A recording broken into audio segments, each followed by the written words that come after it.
हमारी कहानियां देखने वाले 80% लोग ऐसे हैं जो हमारी वीडियोस एंजॉय तो करते हैं, लेकिन उन्होंने हमारा चैनल अभी तक सब्सक्राइब नहीं किया है। अगर आप उन 80% लोगों में से हैं, तो बस आपको एक छोटा सा काम करना है। इस वीडियो के नीचे आपको एक सब्सक्राइब बटन दिख रहा होगा, बस उस सब्सक्राइब बटन को दबाना है। बस इतना सा काम करना है आपको, और लगे हाथों बेल आइकन भी प्रेस कर देना, ताकि हमारी लेटेस्ट वीडियो आते ही आपको सबसे पहले पता चले। एक फौजी था। उसके माँ बाप नहीं थे, शादी नहीं की, भाई नहीं, बहन नहीं, अकेला ही कमा कमा के फौज में जमा करता जा रहा था। थोड़े दिन में एक सेठ जी जो फौज में माल सप्लाई करते थे, उनसे उनका परिचय हो गया और दोस्ती हो गई। सेठ जी ने कहा, जो तुम्हारे पास पैसा है वो उतने के उतने ही पड़ा है, तुम मुझे दे दो, मैं कारोबार में लगा दूं तो पैसे से पैसा बढ़ जाएगा, इसलिए तुम मुझे दे दो। फौजी ने सेठ जी को पैसा दे दिया। सेठ जी ने कारोबार में लगा दिया। कारोबार उनका चमक गया, खूब कमाई होने लगी, कारोबार बढ़ गया। थोड़ी ही दिन में लड़ाई छिड़ गई। लड़ाई में फौजी घोड़ी पर चढ़कर लड़ने गया। घोड़ी इतनी बदतमीज थी कि जितनी जोर जोर से लगाम खींचे उतनी ही तेज भागे।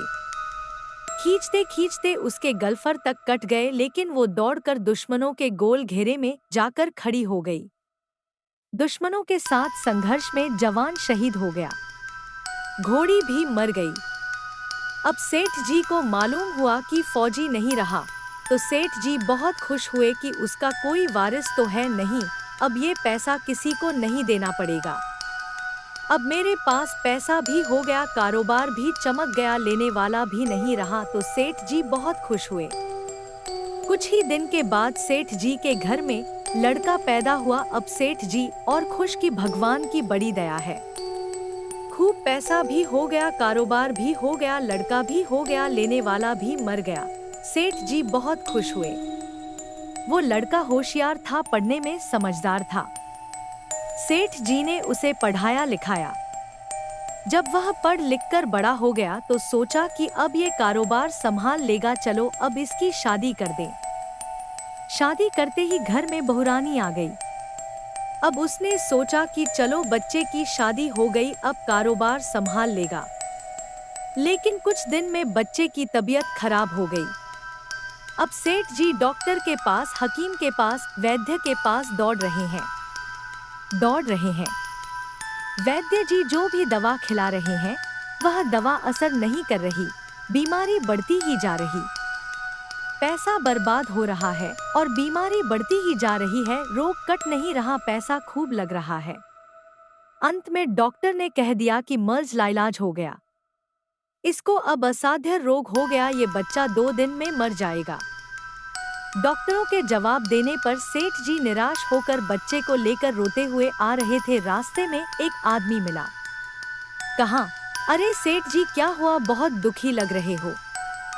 सेठ जी ने कहा, ये बच्चा जवान था, हमने सोचा बुढ़ापे में मदद करेगा, अब ये बीमार हो गया। बीमार होते ही हमने इसके इलाज के लिए खूब पैसा खर्च किया, जिसने जितना मांगा उतना दिया, लेकिन आज डॉक्टरों ने जवाब दे दिया, अब ये बचेगा नहीं, असाध्य रोग हो गया, लाइलाज मर्ज है, अब ले जाओ घर, 2 दिन में मर जाएगा। आदमी ने कहा, अरे सेठ जी, तुम क्यों दिल छोटा कर रहे हो, मेरे पड़ोस में वैद्य जी दवा देते हैं, 2 आने की पुड़िया खाकर मुर्दा भी उठकर खड़ा हो जाता है, जल्दी से तुम वैद्य जी की दवा ले आओ। सेठ जी दौड़कर गए, 2 आने की पुड़िया ले आए और पैसा दे दिया। दवाई की पुड़िया बच्चे को खिलाई, बच्चा पुड़िया खाते ही मर गया। अब सेठ जी रो रहे हैं, सेठानी भी रो रही और घर में बहुरानी और पूरा गांव भी रो रहा। गांव में शोर मच गया कि बहुरानी जवानी में विधवा हो गई, सब लोग रो रहे हैं। तब तक एक महात्मा जी आ गए। उन्होंने कहा, भाई ये रोना धोना क्यों है? लोग बोले, इस सेठ का एक ही जवान लड़का था, वो भी मर गया, इसलिए सब लोग रो रहे हैं, सब दुखी हो रहे हैं। महात्मा बोले, सेठ जी रोना क्यों? सेठ, महाराज, जिसका जवान बेटा मर जाए वो रोएगा नहीं तो क्या करेगा? महात्मा, उस दिन तो आप बड़े खुश थे। सेठ, किस दिन?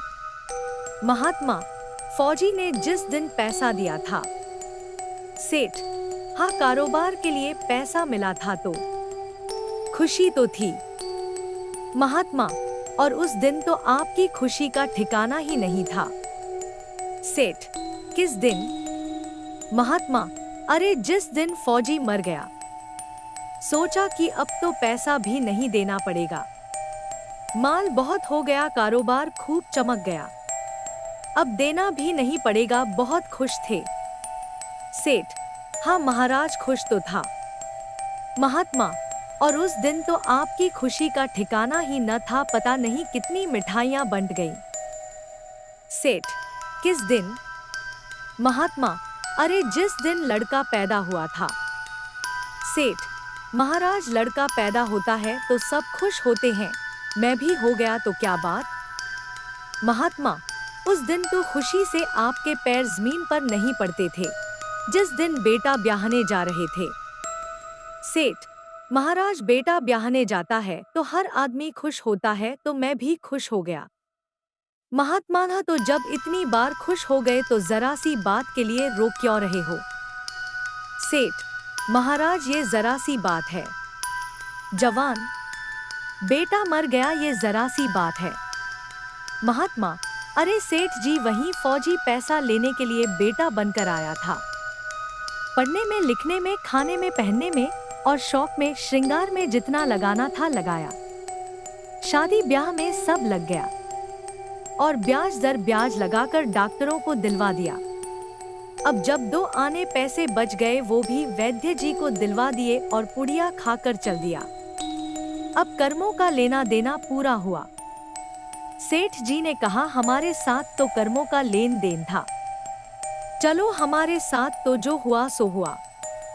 लेकिन वो जवान बहुरानी घर में रो रही है, जवानी में उसको धोखा देकर विधवा बनाकर चला गया।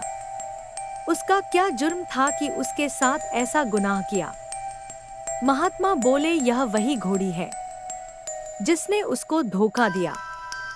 यही कहानी हम सभी की है, जो हमने बोया था वही हमें मिल रहा है।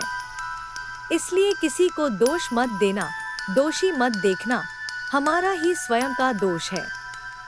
दोस्तों, यदि कहानी अच्छी लगे तो वीडियो को एक लाइक जरूर कर दीजिएगा और ऐसे ही मजेदार कहानियों के लिए आज ही हमारे चैनल को सब्सक्राइब कर लें और बेल आइकॉन प्रेस करना बिल्कुल न भूलें।